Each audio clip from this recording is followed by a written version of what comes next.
பொதுவாகவே நீங்கள் ஒரு சில மனிதர்களை பார்க்கலாம், இல்லை நீங்களுமே அந்த மனிதர்களில் ஒருத்தராக இருக்கலாம். நீங்கள் ரொம்ப கடினமாக உழைச்சிக்கிட்டே இருப்பீங்க, ஆனால் அதற்கான பலன் கிடைக்காமலே இருக்கும். உங்கள் மனசுக்குள்ளே தோணலாம், நான் தான் கடினமாக உழைச்சிக்கிட்டே இருக்கேனே, ஆனால் என்னால் மட்டும் ஏன் சக்ஸஸ் ஆக முடியல அப்படின்னு சொல்லிட்டு உங்கள் மனசுக்குள்ளார எப்போவுமே ஒரு எண்ணம் இருந்துக்கிட்டே இருக்கும். ஆனால் ஒரு சிலர் பார்த்தீங்கன்னா அதிகமான எஃபர்ட்ஸ் போட மாட்டாங்க, ரொம்ப ஸ்மார்ட்டாக வேலை செஞ்சுக்கிட்டே இருப்பாங்க.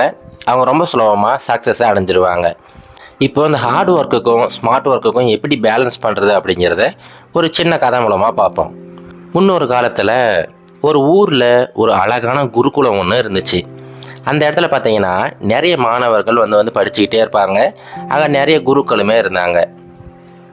ஒரு சமயம் அதே ஆசிரமத்தில் 2 மாணவர்கள் இருந்தாங்க. அதில் ஒரு மாணவர் பார்த்தீங்கன்னா ரொம்ப கடினமான உழைப்பாளி. அவர் எப்போவுமே படிச்சுக்கிட்டே தான் இருப்பார். ஒரே ஒரு சின்ன ஃப்ரீ டைம் கூட விட மாட்டார். எடுத்துக்க மாட்டார். எல்லா நேரமும் படிச்சுக்கிட்டே இருப்பார். தூங்குகிற நேரத்தை கூட கம்மி பண்ணிக்கிட்டு எப்போவுமே படிச்சுக்கிட்டே இருப்பார். அதே மாதிரி இன்னொரு மாணவர் இருந்தார். ஆனால் அவர் பார்த்தீங்கன்னா அவ்வளோவெல்லாம் படிக்க மாட்டார். ஆனால் படிக்கிறத சரியான ஸ்ட்ராட்டஜி ஃபார்ம் பண்ணுவார். ஸ்மார்ட்டாக ஒர்க் பண்ணி ரொம்ப சீக்கிரமாகவே எல்லா விஷயத்தையும் கற்றுக்குவார். இப்போ இவங்க 2 பேரும் ஒரே ஒரு செந்துறவிக்கிட்ட மாணவர்களாக இருந்தாங்க. இப்போ இவங்க 2 பேருக்கு என்ன பெரிய வித்தியாசம்னு பார்த்தீங்கன்னா, அந்த கடினமாக உழைக்கிறாரு பார்த்தீங்களா, அந்த மாணவர் ஒரு ஏழை குடும்பத்துலேருந்து வந்தவர். அவங்க குடும்பத்தில் விவசாயம் தான் பிரதானமான தொழிலாக இருந்துச்சு. இந்த மாணவர் நிலத்தில் போயிட்டு வேலை செய்வார். வேலை செஞ்சு முடிச்சதுக்கப்புறமா மறுபடியும் உட்காந்து கடினமாக படிச்சுக்கிட்டே இருப்பார்.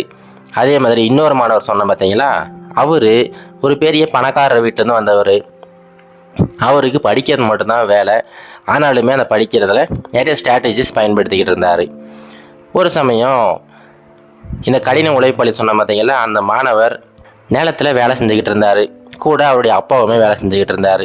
கடினமாக வேலை செஞ்சதுக்கப்புறமா வீட்டுக்கு வந்த உடனேயே குளிச்சுட்டு அந்த மாணவர் உட்காந்து படிக்க ஆரம்பிச்சிட்டாரு. அதை பார்த்த உடனே அவங்க அப்பாவுக்கு ரொம்ப ஆச்சரியமாக போயிடுச்சு.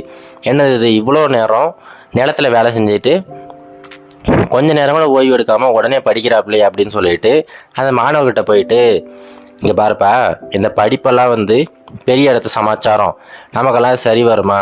நாம் நிலத்தில் உழுதோமா, அதுலேருந்து ஏதாவது கொஞ்சம் எடுத்தோமா அப்படின்னு சொல்லிட்டு நம்ம வாழ்க்கையை ஓட்டிக்கிட்டு இருக்கலாம்.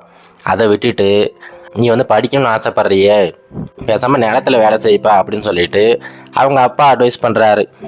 அதை கேட்ட உடனே அந்த மாணவர் சொல்கிறாரு, அப்பா, நான் படிக்கிறது வெறுமனே காசு பணம் சம்பாதிக்கணும் அப்படிங்கிறதுக்காக மட்டும் கிடையாது, நம்மளுடைய நிலைமையை மாற்றணும் அப்படிங்கிறதுக்காக தான் நான் படிக்கிறேன். இன்னும் எத்தனை காலத்துக்கு தான் நம்ம ஏழையாகவே இருக்க போகிறோம்? நாம் அந்த சமுதாயத்தில் உயரணும் அப்படின்னா அதுக்கு ஒரே வழி இந்த படிப்பு மட்டும்தான். அதனால தான் நான் கடினமாக படிச்சுக்கிட்டு இருக்கேன் அப்படின்னு சொல்லிட்டு அந்த மாணவர் அவங்க அப்பா கிட்ட சொல்கிறாரு. அப்படியே சொல்லும்போது பார்த்தீங்கன்னா அவருடைய கண்களில் கண்ணீர் வர ஆரம்பிச்சிருச்சு. அப்படியே உட்காந்து படிச்சுக்கிட்டே இருக்கிறாரு. இப்படியே நாட்கள் கடந்து போகுது. அவங்க கிட்டத்தட்ட அவங்க படிப்பெல்லாம் முடிக்கிற அந்த ஸ்டேஜுக்கு வந்துட்டாங்க. அடுத்த நாள் பார்த்தீங்கன்னா அதுதான் கடைசி எக்ஸாம். அதை முடிச்சிட்டா அவங்களுடைய பள்ளி படிப்பு முழுவதுமே முடிஞ்சு போயிடும். அடுத்த நாள் ரொம்ப எதிர்பார்ப்போட இந்த 2 மாணவர்களும் அந்த செந்துறவி முன்னாடி போய் நிற்கிறாங்க. உடனே அந்த துறவி சொல்கிறாரு, இங்கே பாருங்கப்பா, இன்றைக்கி தான் உங்களுக்கு கடைசி பரீட்சை. இதில் நீங்கள் சரியானபடி பர்ஃபார்ம் பண்ணிங்கன்னா நீங்கள் அந்த பள்ளி படிப்பை முடிச்சுட்டு அடுத்து கல்லூரிக்கு போயிடலாம். அதனால் நல்லபடியாக பண்ணுங்க அப்படின்னு சொல்லிட்டு அந்த துறவி அட்வைஸ் பண்ணுறாரு. இப்போ 2 பேரும் ரொம்ப எதிர்பார்ப்போட காத்துக்கிட்டு இருக்காங்க, என்ன மாதிரி எக்ஸாமாக இருக்கும் அப்படின்னு சொல்லிட்டு.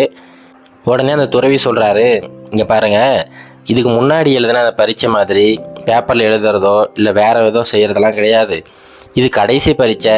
இதுக்கு என்ன பண்ணணும் அப்படின்னா, பக்கத்தில் ஒரு மலை தெரியுது பார்த்தீங்களா, அந்த மலைக்கு மேலே நிறைய தாமரை பூக்கள் மலர்ந்துருக்கும். நீங்கள் 2 பேரும் மலையில் ஏறி ஒவ்வொருத்தரும் ஒரு தாமரை பூவை எடுத்துகிட்டு வரணும். யார் முதல்ல வரீங்களோ அவங்க தான் அந்த பரீட்சையில் வெற்றி பெற்ற மாதிரி அப்படின்னு சொல்லிட்டு அந்த துறவி சொல்கிறாரு. இந்த மாதிரியான பரீட்சை இவங்க 2 பேருக்குமே புதுசாக இருக்குது. இது வரைக்கும் அவங்க இந்த மாதிரி விஷயத்துக்கு பழக்கப்படாமல் இருந்தாங்க. சரி பரவாயில்ல, துறவி சொல்லிட்டாரு, இது நம்மளுடைய கடைசி எக்ஸாம் அப்படின்னு சொல்லிட்டு 2 பேரும் வேகமாக அந்த மலையோட அடிவாரத்துக்கு போயிட்டாங்க. மலையோட அடிவாரத்துலேருந்து மேலே பார்க்குறாங்க. அந்த மலை பார்த்தீங்கன்னா அவ்வளோ பிரம்மாண்டமாக இருக்குது. எந்த பக்கம் ஏறுறது அப்படிங்கிற வழியே தெரியல. ஒரு இடத்துல ஒரு வழி தெரியுது, அதான் எல்லாரும் பயன்படுத்துகிற வழி மாதிரி இருக்குது. உடனே அந்த கடின உழைப்பாளர் இருக்கார் பார்த்தீங்களா, அவர் வேகமாக அந்த வழியில் ஓட ஆரம்பிச்சிட்டாரு. அந்த வழி கல் முள்ளுமா இருந்தால் கூட பரவாயில்ல, ஒரு வழியாக நம்ம மேலே போயிடலாம் அப்படின்னு சொல்லிட்டு ரொம்ப கடினமாக அவர் ஓடிக்கிட்டே இருக்கிறாரு. ஆனால் இன்னொரு மாணவர் இருக்கார் பார்த்தீங்களா, அந்த ஸ்மார்ட் ஒர்க்கர், அவர் அப்படியே நின்று பார்த்துக்கிட்டே இருக்கிறாரு. அப்போ பக்கத்தில் ஒரு வயதான மனிதர் ஒருத்தர் உட்காந்துக்கிட்டு இருக்கிறாரு. அவர்கிட்ட போயிட்டு, ஐயா, இந்த மலை வந்து ரொம்ப பெருசாக இருக்குது, இந்த மலையோட உச்சிக்கு நான் போகணும், இதுக்கு இந்த வழியை தவிர வேறு ஏதாவது ஒரு சின்ன வழி, அதாவது ஷார்ட்கட் மாதிரி ஏதாவது இருக்குங்களா அப்படின்னு சொல்லிட்டு விசாரிக்கிறாரு. உடனே அந்த வயதான மனிதர் சொல்கிறாரு, இருக்குப்பா, ஒரு சின்ன ஷார்ட்கட் ஒன்று இருக்குது, ஆனால் இந்த மலையோட பின்புறத்துக்கு போகணும், அங்கே போனீங்கன்னா அந்த வழி வந்து சரியாக புலப்படாது, நீ கொஞ்சம் தேடி பார்த்தா அந்த வழி தெரிஞ்சிடும், அதன் மூலமாக ஏறினா நீ ரொம்ப கடினமாலாம் ஃபீல் பண்ண மாட்டேன், ரொம்ப ஈஸியாகவே அந்த மலையோட உச்சிக்கு போயிடலாம் அப்படின்னு சொல்லிட்டு அந்த வயதான மனிதர் சொல்கிறாரு. அதை கேட்ட உடனே இந்த மாணவருக்கு ரொம்ப மகிழ்ச்சி. சரிங்க ஐயா அப்படின்னு சொல்லிட்டு வேகமாக மலையோட பின்புறத்துக்கு போகிறாரு. அந்த வழியை அப்படியே தேடி பார்க்குறாரு. கொஞ்சம் நேரத்துக்கு அப்புறமா அந்த வழி வந்து தென்படுது. உடனே அந்த வழியில் ஏறி ஒரு வழியாக வேகமாக மலையோட உச்சிக்கு போயிட்டார். இதே மறுமுனையில் பார்த்தீங்கன்னா அந்த கடின உழைப்பாளி வேகமாக ஏறிக்கிட்டே இருக்கிறாரு. அவர் உடலில் இருக்கிற சக்தி எல்லாமே போயிடுச்சு, ஆனாலுமே கஷ்டப்பட்டு ஏறிக்கிட்டே இருக்கிறாரு. இப்போ கிட்டத்தட்ட மலையோட உச்சியை நெருங்குற சமயத்துக்கு வந்துட்டார். அப்போ பார்த்தீங்கன்னா மலையோட உச்சியிலிருந்து அந்த இன்னொரு மாணவர் ஒரு தாமரைப்பூவோட கீழே இறங்கி வந்துக்கிட்டே இருக்கிறாரு. அதை பார்த்த உடனே அந்த மாணவருக்கு அவ்வளோ ஷாக் ஆகிடுச்சு. எப்படி இது சாத்தியம், நான் கஷ்டப்பட்டு ஏறிக்கிட்டு இருக்கிறேன், ஆனால் உன்னால் மட்டும் எப்படி இவ்வளோ வேகமாக போயிட்டு வர முடிஞ்சிச்சு அப்படின்னு சொல்லிட்டு கேட்குறாரு. அது ஒன்றும் இல்லைப்பா, இங்கே ஏதாவது ஷார்ட்கட் இருக்கான்னு கேட்டேன், அதனால் இன்னொரு வழி ஒன்று இருக்குது, அதை சொன்னாங்க, அதன் மூலமாக மேலே வந்துட்டேன் அப்படின்னு சொல்லிட்டு இந்த மாணவர் சொல்கிறாரு.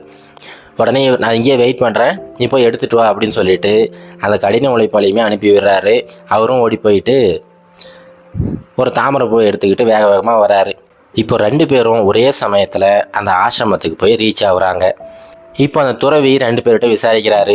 2 பேர் எப்படிப்பா போய் எடுத்துகிட்டு வந்தீங்க அப்படின்னு சொல்லிட்டு 2 பேரும் அவங்க எந்தெந்த வழியில் போகிறாங்களோ அந்த வழியை சொல்கிறாங்க. உடனே அந்த குரு வந்து அப்படியே சிரிச்சுக்கிட்டே இந்த கடினமாக உழைக்கிறாரு பார்த்தீங்களா, அந்த மாணவர்கிட்ட சொல்கிறாரு, இங்கே பாருப்பா, உன்னோட மனசில் நீ என்ன நினச்சிக்கிட்டு இருக்க அப்படின்னா, இந்த வெற்றி அப்படிங்கிறது கடினமாக உழைச்சா மட்டும்தான் வரும், எப்போவுமே உழைச்சிக்கிட்டே இருந்தால் வெற்றி வந்துடும் அப்படிங்கிற நம்பிக்கையில் வாழ்ந்துக்கிட்டு இருக்க.